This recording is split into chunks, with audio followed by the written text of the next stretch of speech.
Mas Edric, kenapa DSC bisa bawa coach yang selalu oke dan sesuai dengan kebutuhan ekosistem? Selain soal networking lo, Mas Edric. Apa mungkin bayarannya oke ya? Oke, so saya cukup beruntung karena punya tim yang backgroundnya bukan cuman sekedar organizer sih sebenarnya. Jadi basically we are a group of team yang agak aneh gitu. Terus punya background masing-masing dari dunia usaha, dari dunianya masing-masing, anggapnya mau dari usaha kayak broadcaster kayak gitu, ataupun ada yang purely suka bikin musik gitu. Jadi with this type of people, selama the vision is sama, masih sama nih anggapannya ya, dan the intention is pure, kita merasa bahwa siapapun kita bisa tembus. Terutama ada punya orang yang konteksnya adalah kayak Tesar gitu. Apa-apa pokoknya kontak dulu aja gitu. Mana Tesar itu? Biasanya paling kencang suaranya, oh di sono. Gak kata apa-apa. Jadi pada prinsipnya sih sebenarnya building a network itu bukan cuma sekedar talking about transactional stuff. Bagi kita yang kita percaya itu adalah when we are grounded, pasti counterparts-nya juga akan buka hati gitu. Jadi itu sih mungkin ya. Tapi kalau misalkan kita bicara soal the quality of the coach, basically kita nggak pernah nge-review in term of background, cek LinkedIn dan lain sebagainya gitu ya. Yang kita selalu cek itu adalah infotainment. Ada gosip apa yang seru gitu ya. No, just kidding. itu kalau itu pengalaman beneran pengalaman gitu. Nggak ikutan saya, Mas Edric, silakan lanjut. Gitu. Tetapi di satu sisi juga justru pandangan orang terhadap mereka sebenarnya nggak terlalu penting ternyata. Tapi dari kita melihat, kita ngobrol begitu ya, itu jauh lebih penting dibandingkan pandangan orang ngelihat mereka dari sudut pandang luar. Karena nggak ngerti aja. Mungkin itu sih jawabannya. Thank you. Oke. Makasih Mas Edric. Nanti saya terakhir mau ke Mas Edric lagi, tapi ini ada pertanyaan menarik nih. Ini kenapa namanya Coach Justin sih namanya nih? Pasti nggak, bukan sih. Ini gara-gara gue yang jadi moderator ya. Tapi ini menarik pertanyaannya. Bagaimana pandangan kalian terkait situasi market sekarang? Apakah berdampak besar dalam perjalanan bisnis kalian saat ini? Ya, keren ini. Kalau gue ngeliatnya gini sih, yes, ekonomi dunia makronya lagi gak jelas. Itu yang paling tepat lah. Ada mau bisa perang, ini BI naikin bunga apa enggak hari ini, Amerika naikin apa enggak, terus kredit apakah kredit akan susah, apakah nanti bagaimana struktur pemerintahan yang baru gitu. Banyak banget ketidakpastian gitu menurut gue. Tapi kalau gue sih lihatnya gini ya, kalau pasar itu pasti berubah gitu. Lo mau kapan pun, bisa COVID lah, bisa pemilu lah, bisa perang gitu. Tapi semua entrepreneur yang gue invest yang paling berhasil tuh mereka tuh bener-bener obses sama pasar mereka yang niche itu sendiri gitu. Kayak misalnya ya lo jualan kayak Common Grounds gitu, atau dia kopi ya, kopinya yang premium banget. Nggak peduli dia mau ada Tomorrow kayak mau ada apa gitu kan, dia pokoknya fokus gitu. Atau kalau kayak baju gitu ada Tenyu gitu kan, nah itu dia juga ya udah anak Jaksel. Atau Tesar tuh jualan nasi dari tahun berapa tuh, jualan beras kamu mau jualan ya kan 2000 ya, makanya tuh kan dia kayak beras organik Banyuwangi dari 2010 udah gua ya bodo amat gitu yang lainnya gitu. Nah menurut gua tepuk tangan dong buat yang konsisten semua. Menurut gue itu sih yang utamanya. Jadi bukan berarti lo nggak peduli ya, lo tetap perlu, karena lo mesti tahu kalau misalnya market lagi daya beli turun, mungkin stoknya kurangin, ya kan. Kalau misalnya lo bunga lagi murah, lo mungkin bisa ngambil pinjaman sekarang. Tapi yang paling penting adalah niche market yang lo pegang itu lo tetap yang paling kuat di situ. Itu sih menurut gue yang paling penting. Jangan kebawa berita nanti stres terus. Perlu diperhatikan tapi nggak usah dibuat terlalu pusing lah, selama tetap fokus sama bisnisnya sendiri. Nah ini menarik. Ada yang lagi mungkin mau tambahin mungkin? Ini gue mau raise issue boleh nggak? Tapi mungkin lu bisa jawab loh nggak? Balik nanya ke Pangge. Gimana? Oke, semuanya kan wait and see katanya 4 bulan lagi gitu. Semua bilang ya 4 bulan lagi lah, kita lihat 4 bulan lagi gitu kan ya. Terus kenapa nanya gue sih? Terus another issue nih kan katanya higher for longer di state, di financial aspeknya mereka itu kan that's true. GDP mereka growth 2.5% gitu kan. Agak nggak tahu ini sensitif apa enggak, bodo amat ya. Semua orang demo masalah Starbucks, McD, padahal itu anak bangsa loh yang kerja di situ. Kayak social culture-nya, nah ini gue justru pengen nanya Pange nih, what do you think about the social culture? Bisa dong. Wah dijebak gue nih. Enggak, apa mas pertanyaan mas tadi mas? Apa Asian values? Benar. Kayak Michael mau nebelin. Enggak, cara responnya politik banget. Enggak, gue bener mas, gue nanya tadi pertanyaannya kayak gimana, detail gimana? Nah, social culture kita tuh kondisinya bakalan kayak gimana kalau misalkan konflik horizontalnya itu kayak ada yang kayak misalkan contoh Palestina, Israel akhirnya nyerang McD sama Starbucks, padahal semua yang di dalam ayam-ayam pun juga ayam kita gitu kan, suppliernya gitu. Nah itu gimana ya caranya ya? Gue boleh kayak Mas Tio tadi nggak? Gini-gini gak usah nanya, gak usah jawab. Cuman gini mas, menurut gue nih ya, memang urusan isu sosial kita itu kan kadang-kadang masih butuh untuk edukasi dan pendidikan dan penyeragaman lah. Emang nggak bisa kita samain. Menurut gue pengertian di situ jadi penting. Dan gue rasa ini juga berlaku untuk urusan bisnis juga sih, entrepreneurship ya. Karena satu aspek yang jarang banget orang mungkin pertimbangkan itu aspek sosiokultural ya, apalagi ketika doing business di Indonesia gitu kan, ini banyak banget sebenarnya. Nah ini yang menurut gue, ya kalau ada yang pengertian yang berbeda ya kita kasih pengertian mas gitu. Karena nggak mungkin menyeragamkan jalan pikiran 270-an juta rakyat Indonesia gitu, dengan level edukasi kan juga berbeda-beda gitu. Nah apa yang kita lihat tapi di sosial media itu kan bukan gambaran secara general, itu kan hanya satu trivial events, anekdotal yang nggak jadi gambaran keseluruhannya juga kan gitu. Ya laku-laku aja kok mas sebenarnya mas, ya banyak juga kok yang konsumsi kok, nggak semuanya lah gitu. Gue selamat dari jebakan Batman-nya Cedric nih. Nah ini ada lagi yang seru nih. Nah, ini seru nih pertanyaannya. To go fast, go alone. To go far, go together. Gue menahan diri untuk gak bikin jokes dari sini ya. Gue nggak usah lah, nggak usah gue bikin jokes. Nah baiknya buat entrepreneur tuh yang mana? Mas Aldi jangan ngeriut gitu mas matanya mas. To go fast, go alone. To go far, go together. Ini kita ngomongin hyper growth ya, langsung scale up gila-gilaan atau bareng-barengan aja. Kalau jawaban gue adalah balik lagi ke investment thesis gue nggak believe sama yang namanya single founder unfortunately. Di zaman sekarang ya, gue lebih believe sama company yang didirikan minimal 2 orang. Tapi memang kalau suami istri agak bahaya. Enggak ikutan. Kita ada materi tadi lumayan. Oh iya, maksudnya gitu ya, kita belajar sama-sama di sini ya. Anyway. Ya kalau gue lebih percaya sama bisnis yang tidak single founder, jadi lebih baik ada minimal 2 orang gitu ya. Jadi kalau bisa itu saling melengkapi, nggak tipenya sama dua-duanya hustler ntar berebutan jadi CEO, nggak ada yang ngurusin operationnya, ada yang jago finance minimal salah satunya gitu ya. Gue lebih beli sama yang itu gitu ya. Dan kalaupun unfortunately kalian adalah single founder, nggak punya teman, nah di sini menurut gue zaman sekarang kalian ada privilege gitu ya. Ada banyak orang-orang yang bisa jadi mentor, ada banyak business competition. Sekalian juga saya juga bukan orang yang mau terlibat di acara seperti ini, business competition, nggak mau ya. Tapi memang DSC ini buat saya spesial. Tahun 2000 waktu DSC 2000 yang ke-10 ini saya diajak, kemudian saya kan udah bilang sama Tessa saya nggak pernah mau kayak gini-gini gitu. Saya cuma mau avoid aja gitu ya. Tapi begitu saya dengar 10, ini udah 10 tahun. Terus saya dengar juga ada Dan-nya.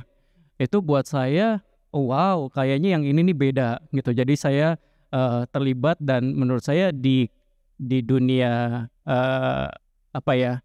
Ini terus terang ya, saya ngomong apa adanya, bukan saya cari muka di sini. Apalagi ada Pak Ronald gitu ya.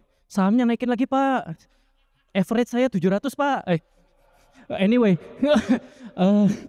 ya buat saya memang saya sangat senang ada di DSC, benar-benar pure karena memang konsisten sampai ke 15 ini, dan itu mestinya jadi tempat kalian single founder saling rangkulan lah. Syukur-syukur dapat co-founder di situ gitu. Dan saya juga tahu banget karena sering ngobrol sama Edric, jadi tahu banget betapa seriusnya, betapa yang penting ini ya menurut saya, betapa tulusnya DSC buat ini untuk teman-teman entrepreneur.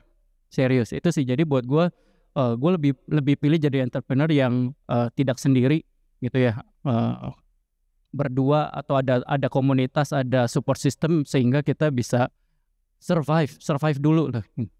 Nah, kalau komunitas nih kan komunitasnya Mas Billy ini sangat supportive dan sangat bagus. Jadi memang mendingan go together Mas ya, daripada sendiri-sendiri tapi cepat. Memang kalau sendirian kan artinya kalau kita mau melakukan sesuatu nggak usah minta izin, nggak usah diskusi. Makanya kecenderungannya kelihatannya lebih cepat. Tapi saya setuju sama Tampi ya, ketika saya melihat ketika kita mau invest di company, kita akan melihat yang kalau bisa tidak single founder gitu. Karena bayangin ada 2 orang, ini dua-duanya masing-masing punya 24 jam. Jadi kalau dia bagi badan, bagi tugas, sebenarnya dia bisa ngelakuin lebih banyak hal lebih cepat sebenarnya dibandingin lu sendirian gitu. Nah jadi kurang tepat ketika dibilang kalau gue mau cepat gue lebih baik sendirian. Enggak juga, bareng-bareng cepat dan lebih panjang sebenarnya. Barang-barang cepat lebih panjang. Anything to add Mas Aldi? Kalau gue mau komen masalah fast sama far. Menurut gue banyak banget glorifikasi terhadap cepat. Betapa cepat harus jadi unicorn. Tapi padahal nggak semua usaha perlu 1000 cabang, ya kan? Nggak semua orang perlu dapat duit fundraising dari nama-nama yang terlalu berkilau gitu. Ujung-ujungnya yang paling penting adalah lo ini maraton gitu. Jadi sebagai usaha konsisten, jalan terus. Dan menurut gue tadi balik lagi ke kata Michael, kalau kita mau bikin usaha yang sustain, konsistensi dan jangka panjang dan kontribusi dan bukti terbesar dari contoh itu adalah DSC 15 tahun. Makanya gue salut banget sih. Nggak gampang, ngelakuin apapun 15 tahun tuh nggak gampang. Mau nikah, mau ngurusin anak apa 15 tahun susah. Nggak gampang ya 15 tahun tuh. For your info, panggilnya. Iya, ntar gue ingat-ingat itu pokoknya nggak gampang pokoknya. Apalagi kalau beda ya. Anyway, apa tanggapannya ini pertanyaan buat gue nih kayak paling bawah ya kan. Apa tanggapan Bapak dan Ibu untuk pengusaha media? Banyak startup media yang juga sebagai pengusaha. Apa strateginya? Saran gue nih ya, kalau usaha media startup kagak usah beneran. Gak usah. Berat, sumpah beneran. Gua kasih dari sekarang aja udah.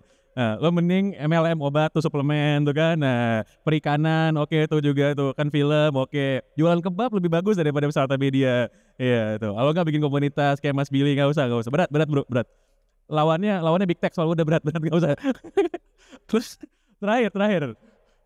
Ini buat masing-masing kali ya. Sebelum kita closing, bagaimana cara menemukan mentor dalam bisnis harus kemana? Nah ini penting karena nggak semua orang dia tahu punya banyak kekurangan sebagai seorang entrepreneur baru, tapi mau cari bimbingannya itu kemana? Selain ya ini kenapa DSC jadi penting kalau menurut saya ya, itu DSC jadi penting. Tapi kemana sih? Dan apakah nyari mentor tuh gampang ya? Sekian kita datang Pak, ajarin dong Pak, saya ajarin, itu kan nggak gitu juga kan? Kira-kira gitu kan? Nah mungkin ada yang bisa sharing gimana pengalaman dulu pas baru mulai jadi mentor dan sekarang ketika jadi mentor bagi yang baru-baru mulai. Mbak Nila mungkin? Iya, mungkin kalau kita cari mentor tuh ya, kadang kita itu salah berharap kalau mentor kita tuh bisa ngasih tahu kita harus kemana. Karena kadang kalau kita mau cari mentor, kita harus tahu dulu nih, kita mau nanya apa. Dan kita mau kemana. Yang belum kita punya apa, ibaratnya kita udah punya bisnis canvas kita duluan ya, strength SWOT kita udah apa. Nah kita ketika mau tanya dan kita mau belajar kepada mentor kita sudah tahu apa yang ditanya. Karena kalau pertanyaan kita nggak tepat, jawabannya pun nggak akan tepat dan nggak akan bisa memuaskan apa yang lagi kita cari gitu ya. Dan saya percaya Mas, nggak ada satu mentor buat semuanya. Marketing mungkin bisa dapat dari Mas Billy tuh jagonya banget ya kayaknya. Kalau Mas Aldi nih strategik kayaknya. Kalau butuh duit bisa. Nggak jadi deh, aku dari tadi udah terlalu membuli dirimu ya. Kalau mungkin kembali lagi kayak kadang pun nggak harus tentang bisnis ya. Karena kadang kita pun nggak tahu value hidup kita mau dibawa kemana. Contohnya kita sebagai entrepreneur terlalu utilisasi badan kita ini secara tidak sehat gitu. Kita mungkin akan perlu mentor gimana sih caranya hidup sehat supaya kita bisa perform lebih baik lagi dalam bisnis gitu ya. Nah itu juga kita harus melihatnya secara luas. Dan kembali lagi every stage of business itu bahkan kita mungkin akan berubah mentor ya. Karena mungkin ketika scope-nya masih kecil, kalau kita dapatnya sekali misalkan Bang Helmi atau Bu Antarina gitu ya, itu kayak wah terlalu jauh kan dicapainya. Tapi kalau misalkan sudah medium gitu ya, mau belajar ke mentor-mentor yang emang kelasnya di sana, itu akan lebih relatable gitu ya. Dan juga kalau misalkan udah tinggi, kita belajar ke orang yang sudah pernah dapat investment atau sudah pernah menginvest atau mungkin sudah pernah gagal di dunia paper aset dan lain-lain ya, atau mungkin per IPO-an. Nah itu juga lebih relate gitu ya. Jadi disesuaikan dan semua stage itu pasti ada mentornya masing-masing. Tidak ada satu mentor untuk semuanya ya, masing-masing. Siapa yang mau jadi mentor? Mungkin di sini saya tahu masing-masing itu punya murid-murid sendiri-sendiri. Gak usah saya sebut siapa. Tapi banyak yang sering mengklaim gitu loh Mas. Saya tuh ngikut Mas Billy gitu. Saya murid Michael Tampi. Saya muridnya Aldio. Itu banyak tuh yang kayak gitu tuh, gue tahu tuh. Nah pertanyaannya adalah gimana sih cara mengiyakan gitu siapa yang mau lo didik, mana yang enggak gitu. Ya, sementara yang pengen jadi murid lo pada kan banyak nih. Kata Michael Tampi wow katanya. Gue aja pengen ngelamar jadi murid Mike, makanya nggak mau katanya. Susah banget pertanyaan lu, nggak ada di brief. Gak ada di brief emang? Nggak ada lu. Novi nih. Kalau gue sih begini ya, mungkin gue coba menjawab dari sisi gue. Kebetulan Mbak Nilam very sharp banget memberi jawaban. Gue juga punya banyak mentor dan beda-beda gitu ya.